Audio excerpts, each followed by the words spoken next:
அல்ல குறையாத அட்சய பாத்திரமான அனைத்து இந்திய அண்ணா திராவிட முன்னேற்ற கழகத்தினுடைய கோடிக்கணக்கான தொண்டர்களின் மனக்குமுறலாக இந்த கருத்தை பதிவு செய்கின்றேன். 90% அண்ணா திராவிட முன்னேற்ற கழகத்தினுடைய தொண்டர்கள் தாவேக்காவில் இணைவதாக பல்வேறு கட்சிகளில் தாவி 10 வருடங்களிலே பல கட்சிகளுக்கு தாவி இன்றைக்கு முதலீடு செய்த அமைச்சராக அதிகார மையமாக விளங்குகிற அமைச்சர் கருத்து தெரிவித்துள்ளார். தமிழ்நாட்டில் கேட்க நாதி இல்லை என்ற நிலையிலே தான் அவர் தொடர்ந்து பேசி வருகிறார். உங்கள் கட்சியின் மீதும் தொண்டர்கள் மீதும் நிர்வாகிகள் மீதும் நீங்கள் நம்பிக்கை இழந்து விட்டீர்களா, அல்லது உங்கள் தலைவர் மீது நீங்கள் நம்பிக்கை இழந்து விட்டீர்களா?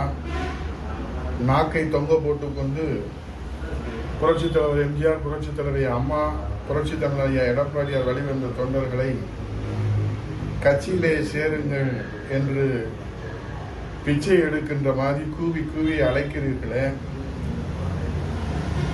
இன்றைக்கு விஜயின் மக்கள் செல்வாக்கு கேள்விக்குறியாகியிருக்கிறதா, அல்லது அதை நிலைநிறுத்துவதற்காக அண்ணா திராவிட முன்னேற்ற கழகத்தில் தொண்டர்களிடத்திலே பிச்சை கேட்கிறீர்களா? விசுவாசமுள்ள தொண்டர்களை விலை பேச தொடர்ந்து முயற்சிக்கிறீர்களே. இது எந்த வகையிலே நியாயம், தர்மம்? இன்றைக்கு இதைக்கெல்லாம் விஜய் அவர்கள் தடை போடுவாரா, அல்லது தடையின்றி இந்த நாடகத்தை அரங்கேற்றுவதற்கு அனுமதிப்பாரா என்பதுதான் இன்றைய தொண்டர்களுடைய கேள்வியாக இருக்கின்றது. ஆகவே அண்ணா திராவிட முன்னேற்ற கழக விசுவாச தொண்டர்களை ஒரு நாளும் விலை பேச முடியாது என்பதற்கு பல்வேறு சான்றுகள் இருக்கிறது, வரலாறு இருக்கிறது.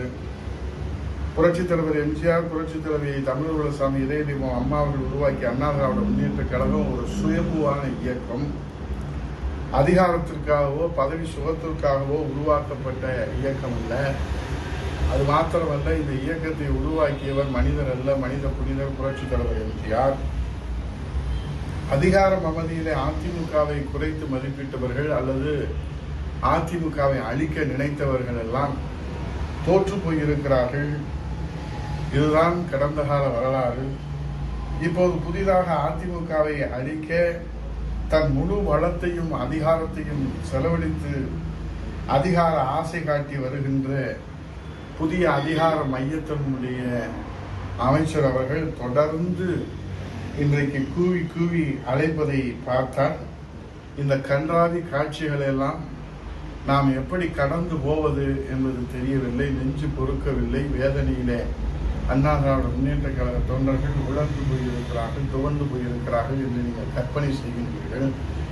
நெஞ்சுரத்தோடு எதையும் தாங்கும் இதயம் வேண்டும் என்று பேரறிஞர் பெருந்தகை அண்ணாவுடைய வழியிலே இன்றைக்கு மீண்டும் புரட்சித் தலைவி அம்மாவுடைய ஆட்சியை புரட்சித் தலைவர் எடப்பாடியுடைய தலைமையிலே கட்சி தான் எங்கள் உயிர், கழகம்தான் எங்கள் உயிர் மூச்சு, கழகமே கோயில், அம்மாவே தெய்வம் என்று வாழ்ந்த தொண்டர்கள் இன்றைக்கு அம்மாவின் புரட்சித் தலைவருடைய வழித்தோன்றலாக புரட்சித் தலைவர் எடப்பாடியுடைய தலைமையிலே கழகம் பணி ஆற்றி கொண்டிருக்கின்றோம். இன்றைக்கு 2026 சட்டமன்ற தேர்தலில் வாக்களித்தவர்களுடைய புள்ளி விவரத்தை நாம் ஒப்பிட்டு பார்க்க வேண்டும். தாவேகாவுக்கு 1,72,00,000 பேர்கள் வாக்களித்திருக்கிறார்கள். ஆளுங்கட்சியான திமுக அதிகார பலம், பணபலம், படைபலம் அத்தனையும் பயன்படுத்தி 1,19,00,000 பேர்கள் வாக்களித்திருக்கிறார்கள். ஆனால் எதிர்கட்சியாக அம்மா இல்லாத நிலையிலும் புரட்சித் தலைவர் எம்ஜிஆர் அவர்களுடைய இல்லாத நிலையிலும் அவருடைய செல்வாக்கை நிலைநிறுத்துவதற்காக இன்றைக்கு முள் பாதையிலே நடந்து அதிலே வெற்றி வாகை சூடுவதற்காக தன்னை அர்ப்பணித்து புரட்சித் தலைவர் எடப்பாடியார் தலைமையிலே அனைத்து இந்திய அண்ணா திராவிட முன்னேற்ற கழகம் 1,99,000 வாக்குகளை பெற்றிருக்கிறது.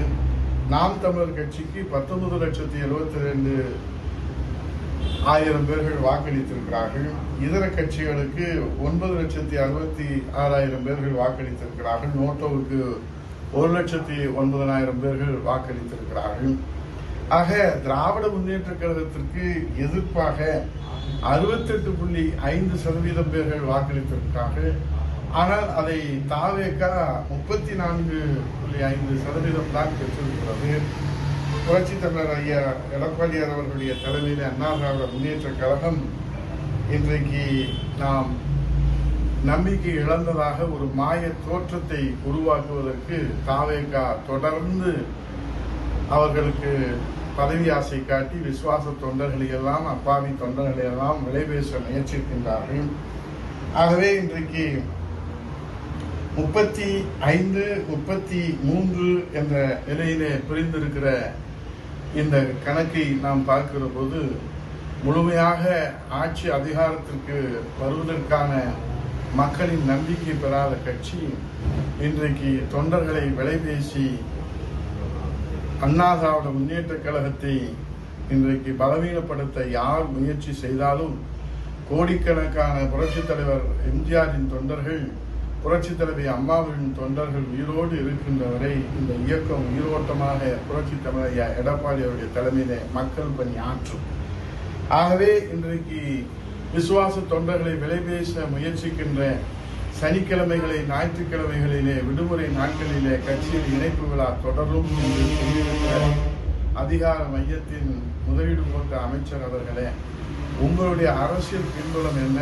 நீங்கள் எத்தனை கட்சிகள் இந்த 5 ஆண்டுகளிலே மாறி வந்திருக்கிறீர்கள்? முதலிலே திராவிட முன்னேற்ற கழகம், அதற்கு பிறகு விடுதலை சிறுத்தைகள் கட்சி, அதற்கு பிறகு தாவேக, அண்ணா திராவிட முன்னேற்ற கழகத்திலே சேர முயற்சி, இன்னும் எத்தனை கட்சிகள் எல்லாம் இருக்கிறதோ அத்தனையிலும் முயற்சி செய்துவிட்டு கடைசி புகலிடமாக இன்றைக்கு விஜயிலே அடைக்கலம் ஆகியிருக்கிற நீங்கள் இன்றைக்கு அண்ணா திராவிட முன்னேற்ற கழகத்திற்கு அடைக்கலம் பெறுவதாக அண்ணா திராவிட முன்னேற்ற கழகத்தின் அடையாளத்தை அளிக்க முயற்சிக்கிற அந்த சித்தாந்தம் என்பது உங்களை நீங்களே யானை தன் தலையிலே மண்ணை வாரி பூச்சிக் கொள்வதைப் போல உங்களை நீங்களே அழித்துக் கொள்கிற செயல்.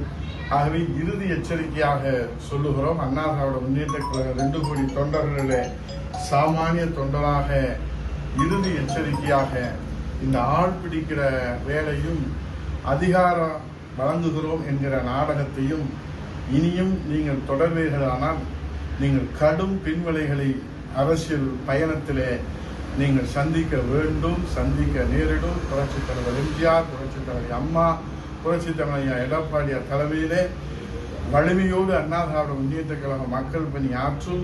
வெற்றி தோல்விகள் அண்ணா திராவிட முன்னேற்ற கழகத்தை ஒரு நாளும் பின்னடைவு ஏற்படுத்தியதில்லை.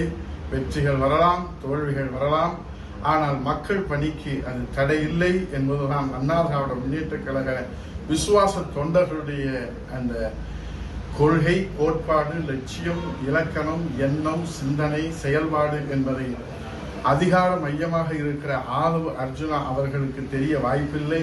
ஏனால் அவர் சமீபத்திய வரவாக அரசியலிலே பொது வாழ்க்கையிலே இருப்பதனாலே அவருடைய அரசியல் பின்புலம் என்ன என்பது இந்த தமிழ்நாட்டு மக்களுக்கு இன்னும் தெளிவு கிடைக்கவில்லை. தெளிவு பிறந்துவிட்டால் மக்கள் தெளிந்த நீரோடையாக புரிய நேரம் காலம் வந்து கொண்டிருக்கிறது. ஆகவே ஆள் பிடிக்கிற வேலையை அண்ணா திராவிட முன்னேற்ற கழகத்திலே நீங்கள் தொடர்வீர்களானால் கடும் விளைவுகளை நீங்கள் பின்தொடர வேண்டும், எதிர்கொள்ள வேண்டும் என்பதை கோடிக்கணக்கான விசுவாச தொண்டர்களின் மனக்குமுறலாக பதிவு செய்கிறேன். நன்றி, வணக்கம். அல்ல குறையாத அட்சய பாத்திரமான அனைத்து இந்திய அண்ணா திராவிட முன்னேற்ற கழகத்தினுடைய கோடிக்கணக்கான தொண்டர்களின் மனக்குமுறலாக இந்த கருத்தை பதிவு செய்கின்றேன். 90% அண்ணா திராவிட முன்னேற்ற கழகத்தினுடைய தொண்டர்கள் தாவேகாவில் இணைவதாக பல்வேறு கட்சிகளில் தாவி 10 வருடங்களிலே பல கட்சிகளுக்கு தாவி இன்றைக்கு முதலீடு செய்த அமைச்சராக அதிகார மையமாக விளங்குகிற அமைச்சர் கருத்து தெரிவித்தார். திருவான்மியூர் காட்டன் ஹவுஸ் இப்பொழுது OMR காரப்பாக்கத்தில் மே 29ஆம் தேதி பிரம்மாண்ட திறப்பு விழா.